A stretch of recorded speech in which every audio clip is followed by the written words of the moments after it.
where we think the inflation came from. So what is actually different this time, at the risk of making that statement, is that this inflation wasn't strictly just a question of demand overheating and the Fed coming in and having to suppress demand. That's been the more typical pattern, perhaps on the back of a shock such as the oil price shock and that kind of thing.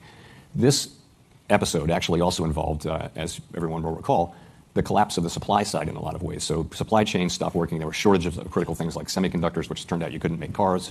I think many of us might not have realized how many semiconductors go into a car.